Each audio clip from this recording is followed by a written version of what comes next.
everybody? It is another rescheduled This Week in Stupid. I guess technically we are now Last Week in Stupid. Hi. Let's see who we got out there, out in that chat. Boom. We got D. We got Warsaw Patriot. Probably a few others as time goes on. Oh boy, I got too much sound going here. Let's... Forgot to turn off the YouTube. I actually watch everything going on. 4 screens going. 4 screens in use. Okay. Hey guys. So first off, going forward, I think actually Monday is a much better time for me to do this show. Sundays and Mondays are my off times. So basically, I get to Sunday after a week, long week. I'm exhausted. The missus says she would actually like to spend time with me. That's fascinating. Someone actually wants to be around me.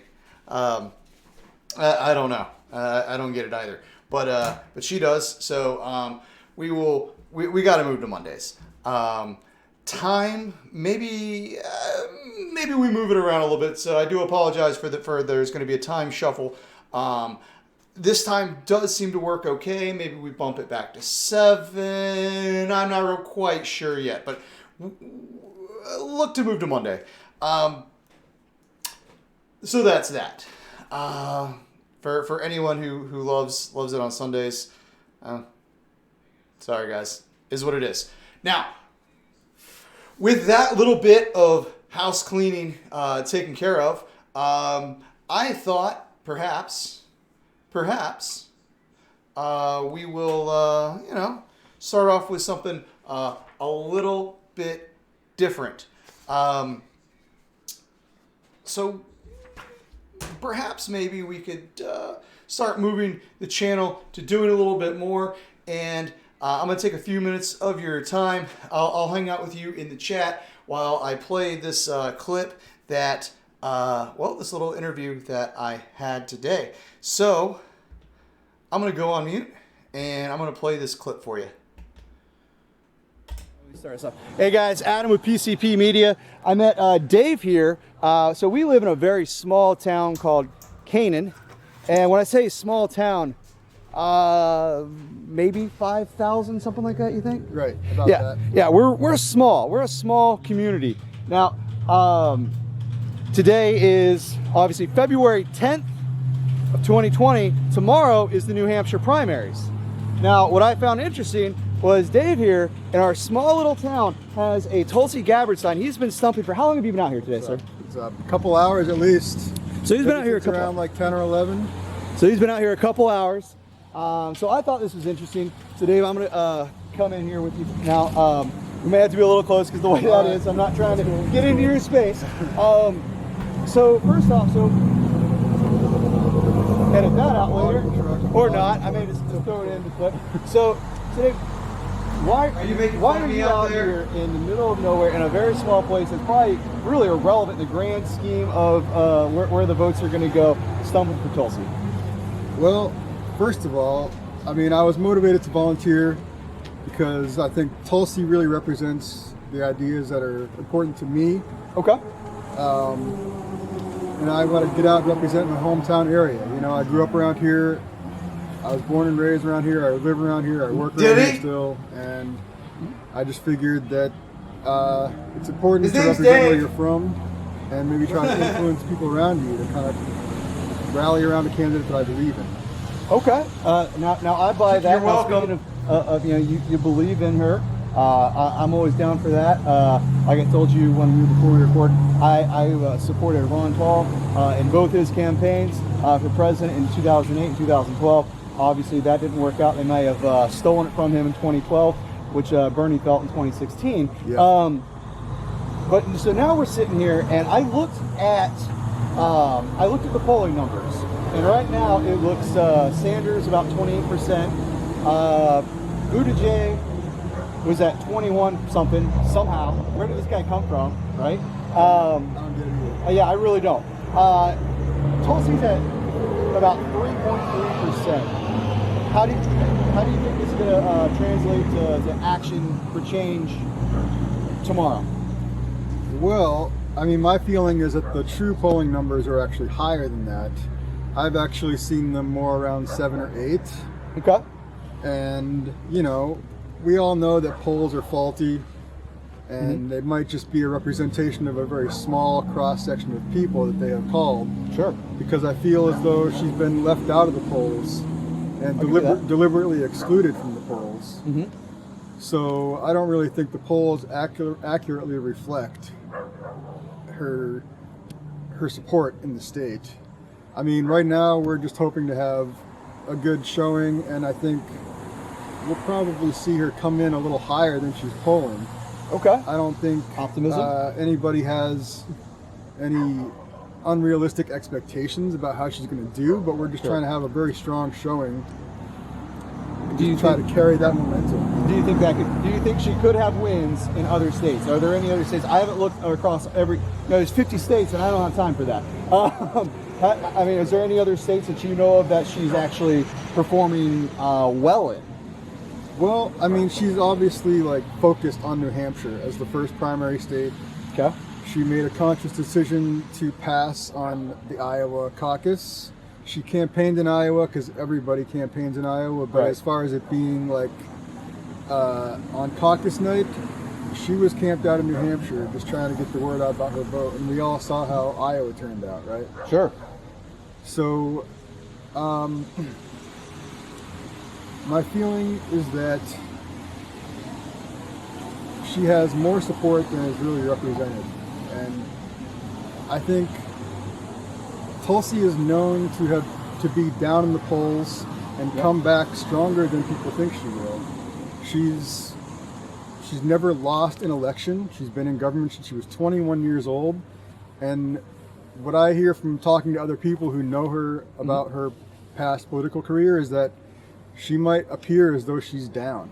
She might look like there's no way for her to win, but then she just has a way of rallying. Like, that's kind of what she does. It's how she works. So you have a lot of enthusiasm. Come from behind, you know. Like I respect that. I really do respect the enthusiasm. She's been known to be down by 20 points and come back to win it in past elections. Now, so primaries get done, and let's say she's not the winner of the Democratic nomination. Who do you support then? Do you support the Democrat nominee, or do you have like a second or third choice of who you like for running for president? Well, I've had a pretty consistent top 3 all along. Okay. I think that is a decision we will all have to make when the election comes. Okay. I mean, I think it boils down to that for a lot of people, that they might choose to just vote for whoever the Democrat is if they feel that strongly about defeating Trump. Okay. Now, speaking of Trump, actually, I did not bring Trump up. He did. He did this, not me. Right. Well, one other thing I'd like to say is that you know exactly. Generally, I'm leaning towards writing Tulsi in regardless of the election results when it comes to the general. Sure. Now, so here's my question. This with the Trump thing. So, do you feel that not supporting the impeachment process either way, where she was like, President, do you think that hurt her or helped her? And who do you think that would have hurt and helped her with? Right. Well, I personally support that decision. I think Tulsi has explained that position very well, and I see that as a valid representation of her beliefs. And I think that a lot of people actually didn't give her a chance and didn't try to understand that issue. I think people kind of like came down on either side. Okay. Whereas she actually proposed censuring Trump, which is a legal process that can take place in Congress. Absolutely. And that since he's been acquitted, other senators have actually now proposed a censure process of Trump that was completely disregarded. When Tulsi tried to propose that in Congress, people just ignored her and said she was like flip-flopping or being wishy-washy about her decision. That is a vote that every member of Congress has the right to take. It's a choice for a reason, right? Yeah. So I think Tulsi just has a way of maybe looking at an issue and explaining it to people that they might not have considered before. And if you really pay attention and try to understand these things, I mean, we're all very busy. We all have very strong feelings about this stuff. But to me, I think that decision makes sense. I think it strengthens her as a candidate. Cool. Anything else you'd like to say before I shut this down? Like I said, I promised Dave here no gotcha games. Even though I had a few, I was like, oh, I could have fun, You know but what? I'm not. What you got? What you got? Ask me anything. I Honestly, feel like I've been following this pretty closely. Honestly, I think really, it's great that you're out I here was doing just this, so, going to tease you and just be like, so when she loses, and then just kind of go on from there. But I was, it's not worth being a jerk over. I mean, yes, you could probably get some views on YouTube, but you're a nice guy. There's no reason for it. We live in a small town. I don't want my tires slashed. I'm just kidding. We were able to sit here and talk for, let's see how long we've been going here. Okay, so we've been going almost 9 minutes, and there has not been a fist fight breakout between two opposing views. So I do like to point out that we still have civil discourse happen in this country, despite what Twitter, that trash can, that dumpster fire might appear to be. So with that, I'm going to shake your hand, man, and say I really appreciate you coming on camera. Good luck tomorrow. I'm going to be honest, the way I see this going, I think I think Bernie would win if they're not going to steal it from him, and I just because the way the political process works, I think Trump will win just because of the incumbent thing. And then next time, I think it's going to be Democrats, and I think that's all we'll probably ever have ever again. But you never know. You never know. We'll see how things are. Really appreciate your time, man. And once again, my respect for braving this weather. So Great, man. yeah, take it easy, dude. Tulsi 2020.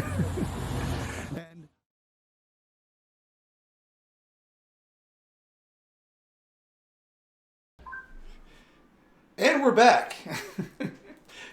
Good job, Adam. Good job on the street. Great interview. So Just Dan, he said something really spot on that I did notice about Dave. Now Dave was a nice guy. He was out there in the cold for. I saw him again later. He's probably out there for 4 or 5 hours. Trying to advocate for his person of choice. And yes, it's true, he didn't like to directly answer questions. But keep in mind, it was probably somewhat of an awkward experience for him. Think about it. Random guy walks up to you with a camera and a tripod and says, hey, I'm a YouTuber. Want to be on the internets? Probably was a slightly awkward experience. I don't think the guy was set up to necessarily do a interview, but I think at the end of the day, he was trying just to advocate for his candidate. He was very civil.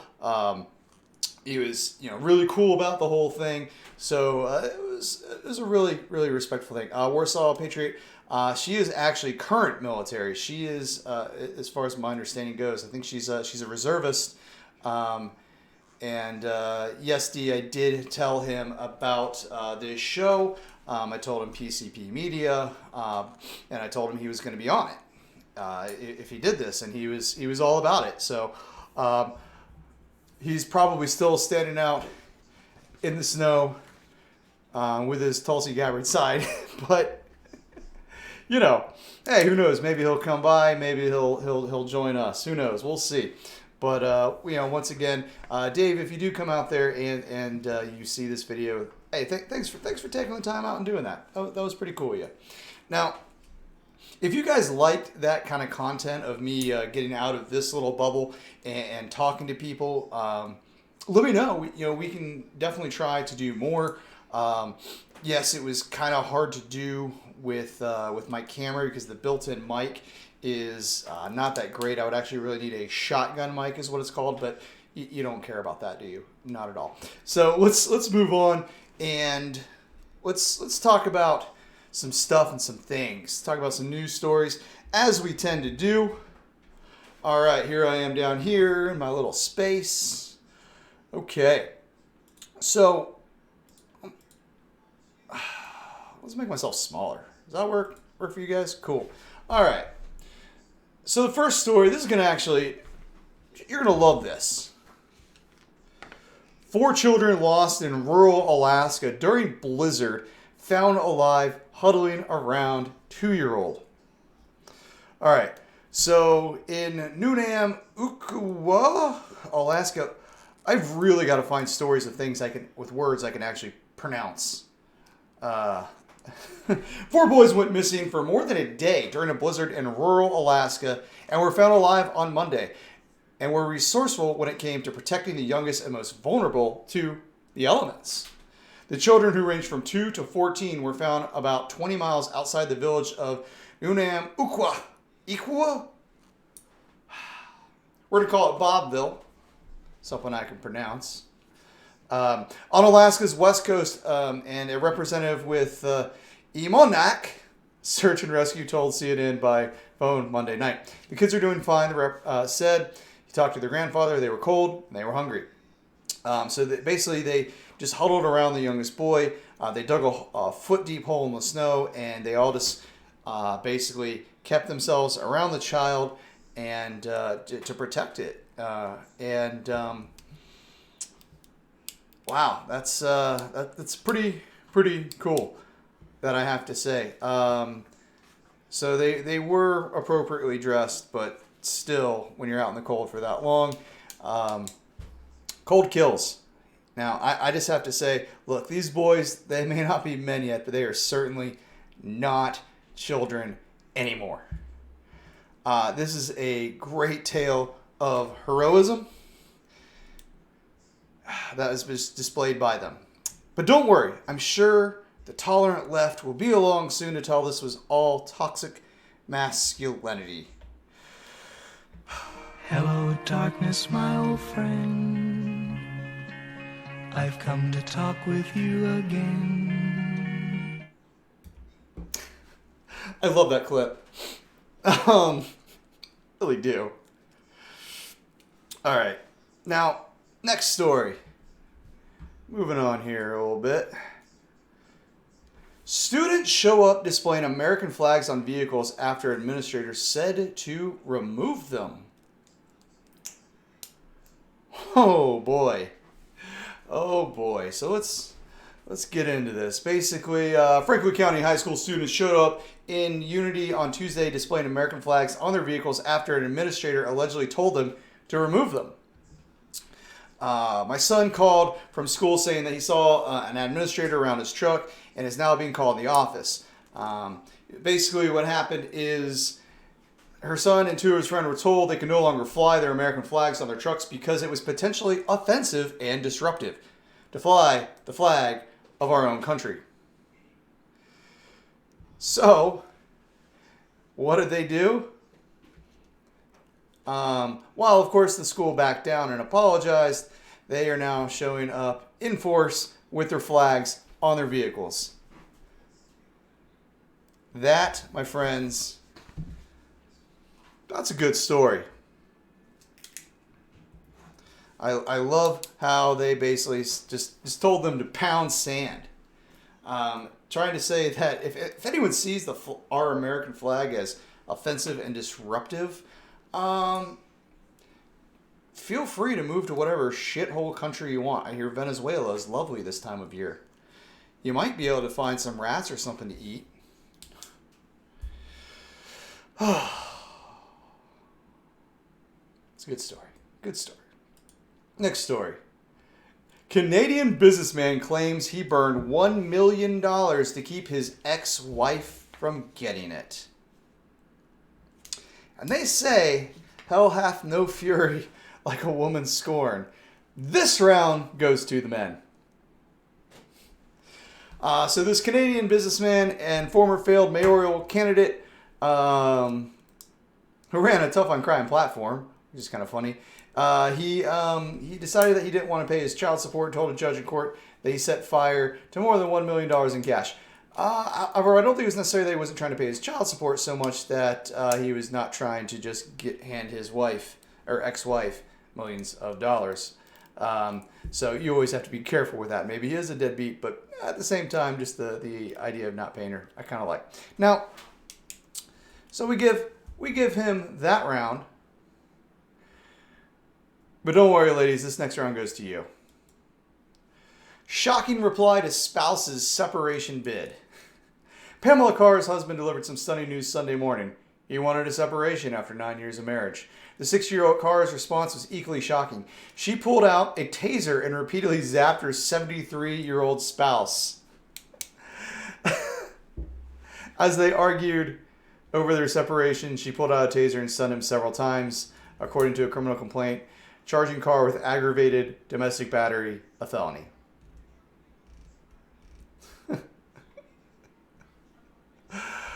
Oh, I love it. Women, you win that round. Total score today, 1-1. All right. Elon Musk wants to connect your brain to a computer this year as awesome Neuralink mind chip prepares to launch. Elon Musk has tweeted that his brain-computer chip company Neuralink is working on an awesome version of the device. The kooky billionaire believes his brain interface tech will turn humans into a genius super race. Musk has been developing the technology called Neuralink because he thinks humans must become one with machines in order to survive being replaced by artificial intelligence. His plan to save the human race involves wiring computer chips into our minds to merge us with AI. Last July, Neuralink revealed plans to use lasers to shoot holes in skulls and feed threads of electrodes into the human brain. It declared this was a potential way of connecting the human brain to machines. I'm just going to say hard pass on that one. No thank you. I will stay being human 1.0. Being the old analog model works just fine. Scratch that. Now I got a nice little touchy-feely story for you all. Oh, let's go to this one. There we go. That's what I wanted. All right. Next story. TSA agent arrested after allegedly tricking woman into showing her breasts. Oh boy. Yeah, let's make that a little bit bigger for you too while we're at it. So, yeah, I'm just doing some adjustments on the fly. Don't mind me. A TSA agent was arrested this week after being accused of unlawfully detaining a female airline passenger and tricking her into showing him her breasts and the inside of her pants. California Attorney General Xavier Becerra announced the arrest of 22-year-old Jonathan Lamelli on Thursday and also released a criminal complaint against him. According to the complaint, he allegedly stopped a female passenger at LAX and claimed he needed to look into her bra for a security screening.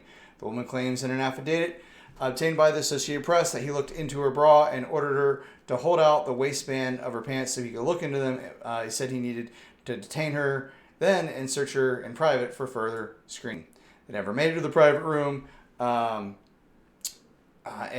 guy allegedly instructed the woman to show me your full breasts at an elevator. He also allegedly looked into her pants a second time and complimented her breasts before allowing her to leave and make her way through the airport.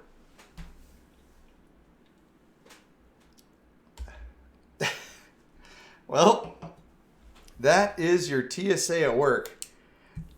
Haven't we been talking about how bad the TSA is for, since 2001, how they are ineffectual, and, well, this is they're just now sexually harassing people, sexually assaulting people. Yeah. Next story.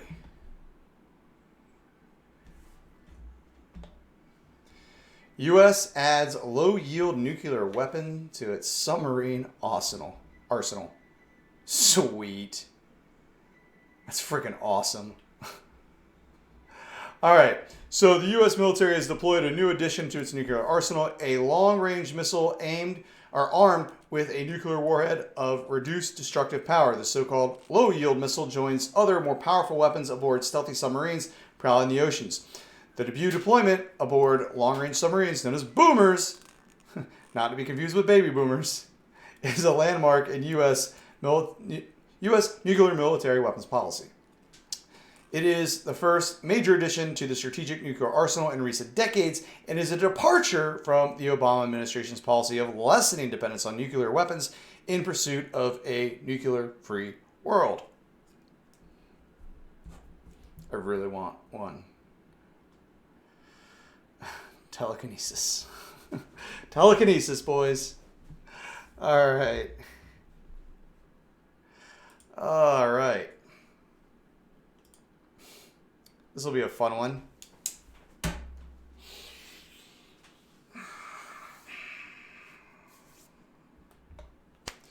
Ilhan Omar, the brother lover, is under fire for saying benefits of GI Bill should be applied to everybody. We don't really need to go too much further into the article because the title sums it up. But guess what, Ilhan Omar? The GI Bill is for everyone. All you have to do is sign a little dotted line. Don't be completely stupid. You can be dumb, but just don't be completely stupid. Don't be fat. And that's pretty much all you got to do. Just don't be fat. Don't be too stupid. And you can earn yourself a GI Bill through 4 years of service in any branch of service that you can get into. But just to say that everyone should just blanket have the GI Bill for doing absolutely nothing, from the bottom of my heart, that's all I have to say. All right. Next story. Oh, D, actually, you don't have to pay that $1,200 anymore. That's for the old GI Bill. The new GI Bill, the post 9/11 GI Bill, you don't have to pay anything. I don't even know if they still offer the Montgomery GI Bill anymore. They did when I enlisted in 2011. You could actually choose which one you wanted, but just so you know, that's not how it is anymore.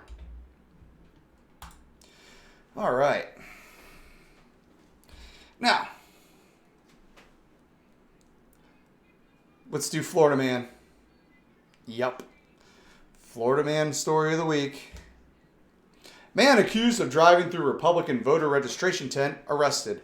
No one was injured. Jacksonville vehicle attack draws nationwide response. So, this guy, I'm getting censored off because oh well, whatever. So this schmuck decided it was going to be a great idea to drive through the Republican tent, where he got 2 counts of aggravated assault on a person over 65 years old, criminal mischief, and driving without a license. They didn't say whether it was politically motivated or not, but you know it was politically motivated. It was politically motivated. Just don't even try to deny it. We know what it was. So, this is more of what we have to look for, where if you are to the right of Mao, people want free reign to assault you, try to kill you, harm you, and then, but you're the bad guy. You're the bad guy.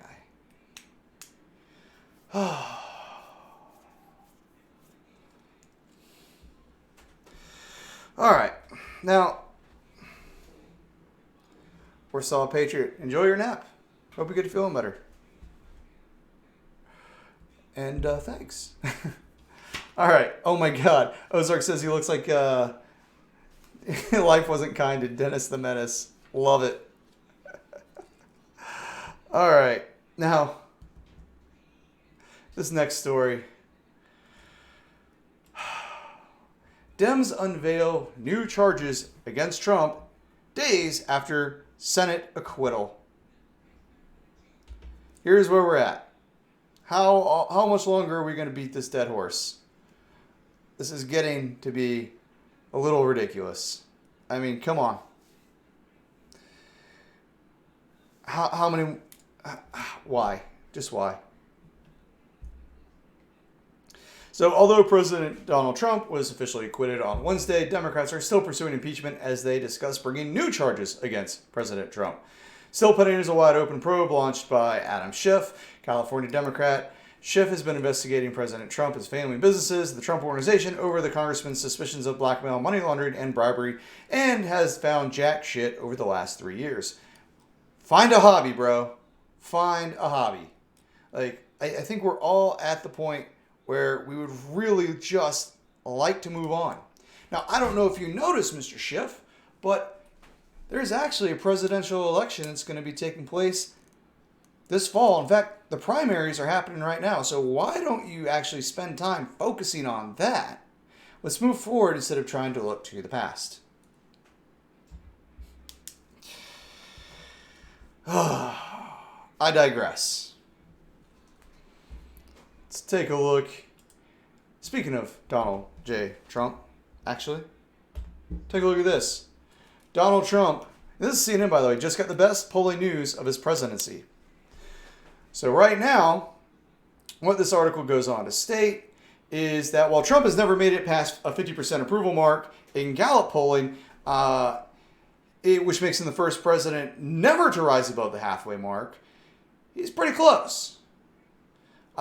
Tuesday morning, Gallup's latest poll said he has a 49% approval for his job, while 50% disapprove. 1% just didn't even know what's going on, apparently. Trump's previous high was in April 2019 when he got 46% approval in Gallup. The first poll Gallup conducted when Trump became president in January 17 showed him at 45% approval.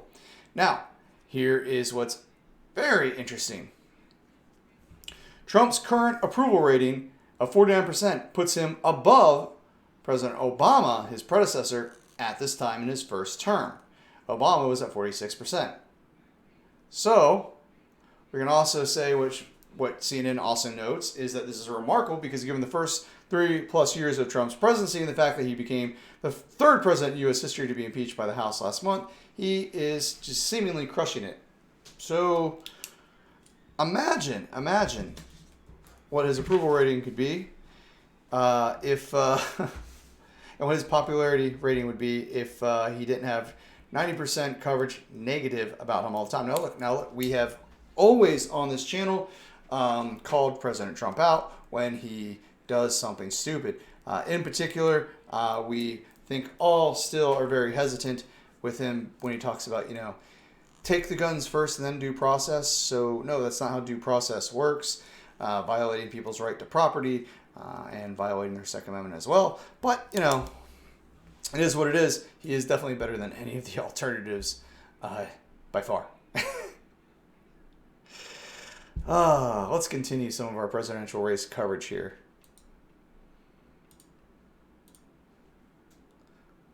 This one's great. Elizabeth Warren finishes 5th place in Pocahontas County, Iowa. So who beat her? So Buttigieg over Sanders, then all the way down, they don't even list anyone else until they get to 5th place and say Warren. I find this delicious irony that that a woman who was called Pocahontas for a long time got 5th place in Pocahontas County. Now, oh boy.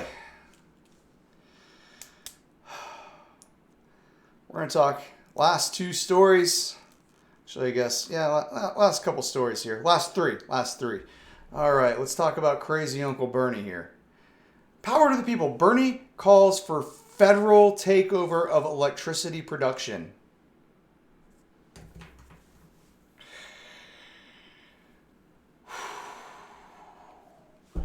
Because that's a great idea. Look. Let's look at another country that recently did this. If you look at Venezuela a couple decades ago, They were basically the richest South American country.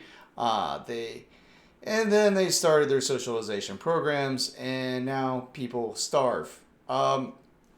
So one of the things the Venezuelan socialist revolution did was take over the production of electricity. Wow. I mean, wow. That is just incredible. Can you believe he wants to take over all the power in the country? So then I guess maybe we could just turn it off on certain places that he doesn't like. I don't know. Oh, Virginia, I don't like you. No power. Goodbye. My God. Oh, you know what? One of my stories actually went missing that I wanted to show you guys. So we got that. But this one story I had was... it was great. It was Vermin Supreme. If you guys don't know who Vermin Supreme is, he's this crazy guy. He wears a boot on his head. Runs for president every 4 years, and he's in New Hampshire. Part of his policy is everyone gets a free pony and dental. But I've lost it. It's okay. We'll just give up on that one. We'll move into our last couple stories here, and we'll shut her down because it is what it is. Wow, looks like only 5:36. We'll be done in a few. All right. So this next one, I'm gonna have to go on mute. And I'll be yelling and screaming profanities while you watch this. Please be careful. You may feel a sudden urge to smash your keyboard or punch your monitor. But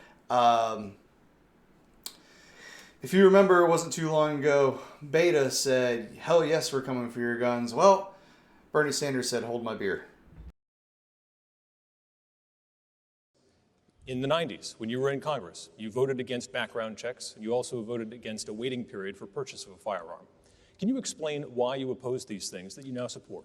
I can, Adam, and let me also say that in 1988, I probably lost a race for Congress, and we only have one congressperson in the whole state. Because in 1988, I said that we should ban the sale and distribution of assault weapons in this country. That was 30 years ago. Furthermore,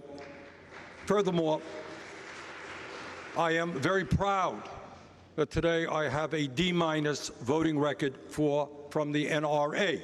And under my administration, it will be the American people doing gun policy, not dictated by the NRA. But to answer your question, I come, like New Hampshire, from a very, very rural state. In Vermont, until last 2 years ago, we had virtually no gun control legislation at all. And I represented that perspective. The world has changed. In Vermont and in New Hampshire and all over this country, people are sickened by the mass shootings that we have seen and the gun violence that we have seen. The world has changed and my views have changed. And my view is right now, we need universal background checks. We end the gun show loophole. We end the so-called straw man provision. We make certain that we end the sale and distribution of assault weapons in this country. And we go further. But the bottom line is I will not be intimidated by the NRA. We're going to run the gun policy that the American people want.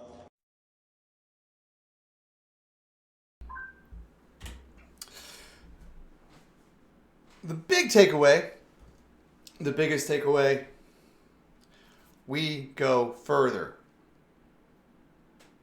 We go further. If you do not see, basically what he's calling for is to destroy the Second Amendment, well, disarm society. I mean, he is a communist after all. I mean, he wants to make sure that once they have their little socialist revolution,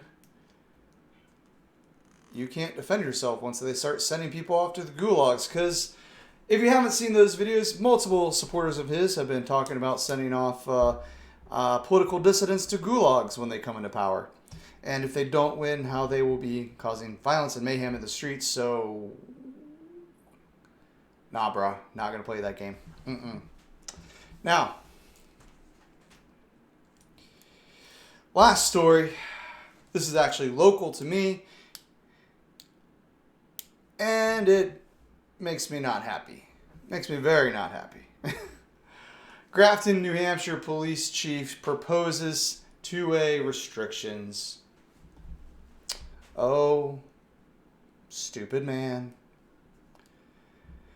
Chief Poitras has clarified to the author that he is not in support of a hypothetical he asked about, and he doesn't think it would be advantageous for the 2A. He said that as a fellow gunner, gun control is not his goal, and he was simply reaching out to his trusted 2A compatriots for their opinion on the issue of duty to inform laws. But let's go ahead and take a look at what he's saying. He tried to clarify, but once you go down this road, you're screwing yourself. So, one member of the Protect and Serve Leo community has decided New Hampshire needs a duty to inform law to help law enforcement. That is, the Grafton, New Hampshire police chief proposed 2A restrictions, basically to say that your duty to inform. So if you get pulled over by a police officer, you have to say, "Hey, bud, it's not that I'm happy to see you. That is a gun in my pants." Now, so basically, duty to inform, as you say, require those carrying concealed to inform law enforcement immediately upon contact. Basically, when you get pulled over, you have to tell the officer you have a concealed weapon on your person. Now, Maine has, the rest of it doesn't really matter. But here's the problem here. What if they pass this law, you are now unaware of this small bumpkin county, the law change. It's not going to be the rest of New Hampshire would be the small little place. This could be, this could go down bad. You can have people become whatever they, felons for this, or they can make it a misdemeanor, whatever it is. That would be generally unpleasant and just bullshit. I mean, why would I have a duty to inform him? Because, I can think of several ways that this would go wrong. You can say duty to inform, but that could also be incrimination, right? Could that not potentially be incrimination upon yourself? And you have a right not to self-incriminate. And if they wanted to use that as some sort of segue to tack on, BS, fines and whatever, because if police, if they want to bust you for something, they'll find something. They will. And once again, as always, as say, I don't see police as the enemy. Well, I can see this guy as the enemy now. This guy's problem. He needs to go. But it is what it is. Before Warsaw Patriot got out of here, he was asking if I saw what was going on with Virginia and all these other places. It's almost like they're pushing to have violent insurrection happen. If you saw the video I did earlier this week, if you haven't, you should go check it out. Basically, the assault weapons ban that they're trying to do in Virginia right now, the state legislature had a whole bunch of people who were in that, and they were not happy. They were voicing their displeasure, and when they voiced their displeasure, well, the House had Capitol Police remove all of them, or they would be arrested. So, and then they went around deciding that, yes, they were going to pass their assault weapons ban to send it on to the Senate in their state, and then obviously it'll go to Governor Blackface sometime after that. If it gets passed by the Senate, obviously, which it may or may not, we'll see. It probably will get passed. Now, if you also look at Arizona right now, there's some gun control coming out of there.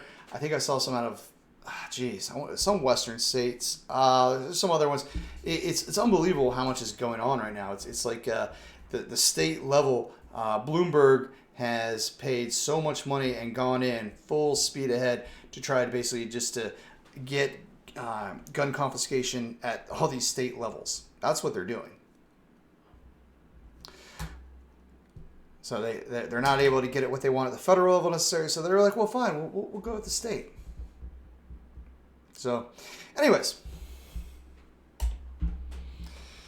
it is 5:45. Man, feels like the show went by pretty quick. Maybe it was because I got to spend like 9 minutes of it just like chilling because I pre-made the video earlier. Anyways, hey guys, as always, thank you so much for watching. Please hit that like button if you have not already. It does help. If you liked the interview commentary, I know Ozark said he did, but put comments down below, say something in the chat. Let's get that interaction up. Let's get me exposed to some people. And if you are new here, this is your first time here, hit that subscribe button. There it is, right there. See how easy that is? Do it. Just do it, and hit the notification bell. Finally, if you feel so inclined, if you would like to support the channel, Patreon is always available. You can look at the header of the channel, find that little Patreon logo, click that, go over, and become a supporting member. It's nice. I appreciate it when y'all do. I really do. It actually very much does help. Right now, all the money that is going into the Patreon account is being saved up to actually return back to you guys in various forms. So, help a brother out. $1 a month, $12 a year. If all 855 people did that, all your subs, that would be huge for the channel. But you know what? I digress. You guys are appreciated no matter what. You are the best. You guys are the reason I do this, that I come back week after week. And sometimes it's a little inconsistent, but whatever. All right, anyways. Thank you again. I'm going to push my outro button, and I'm going to do homework, because I got a lot of that to do. Deuces.